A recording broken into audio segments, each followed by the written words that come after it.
actually was just holding that over there because he said it'll have feedback if it's near there. So it wasn't your cue, but thanks so much. That was nice. Some people call it your immediate family. I call it my nuclear family because if I'm going to have any kind of emotional thermodetonation, they're the ones who start it. It's going to start because your core family are the ones that just, all your issues are there. And by the way, the person that holds the launch codes is my mother. My mother, also known as Smother, or Succubus, or simply Motherbus. Her love is like chloroform. Just putting a cloth over your face until you pass out. Actually, chloroform is more, it puts you all the way out, so it's actually more peaceful. Her love is more like a pillow that you just hold on until you can't breathe anymore, and then you take it off and let you take another breath, and then you put it back on. This woman was getting her massage. She came to me every week, and mid-massage, she's really out of it. We're getting toward the end. I know she's relaxed, and all of a sudden, she just goes and jumps up. And she starts to laugh, and I go, what the hell's going on? Are you having an emotional release? Because I've heard about these in massage school. Muscles hold memory, and if we just released one, I want to know what it is. I want to be a part of it. Tell me now. I was really relaxed, and she was face down in the face rest, and she was really relaxed. And I realized that this drool string had started to fall from my mouth. Just started to drip. And it was getting, to the point where the end was really heavy and the middle was getting really thin. It was going to fall. And she said, I looked down and your foot, and I was in sandals, was right below the drool string.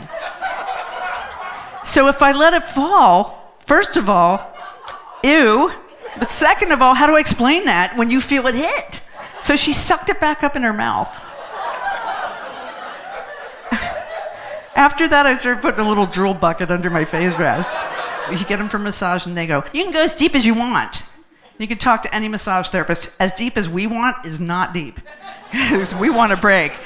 The clients at the Foo-Foo Spa, if you looked at their goal for their session for a massage, it was work out my knots, work me over, relax me. And if you looked at the goal for the session at the new place, the holistic place, it was bring me closer to God. Well, how close are you?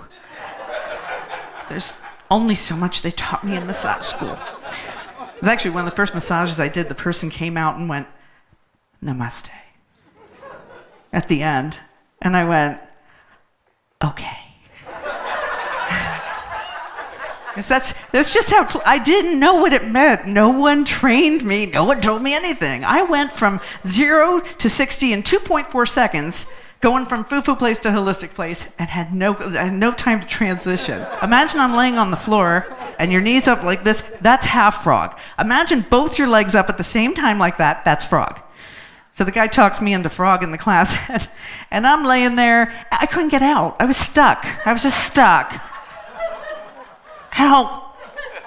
And to his credit, the yoga instructor was so cool because he had his little Madonna microphone on, and he just, as he talked to everybody else, through the flow of the next position, he came over and grabbed me by the arms and just yanked me up and got me out of that, thank God. I could have been stuck there forever. I met one cool guy there who's a friend of mine who I spend some time with, and I'm talking with him one day, and we're talking about his relationship and his girlfriend, and she's kind of high maintenance. I know you love the girl, but what is it about her that you're so drawn to? She's a constant source of my spiritual growth. He was brought up Catholic, so he might just think suffering is what you should do. I don't know.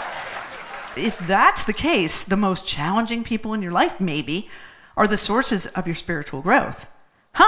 So then I start looking at my family in an entirely different way. Now I'm like, they are the treasure trove of spiritual growth. Spiritual growth, it ought to be some work, but it shouldn't be a job. Keep trying, and don't, whatever you do, take it too seriously. Thank you. Namaste. Namaste. Namaste.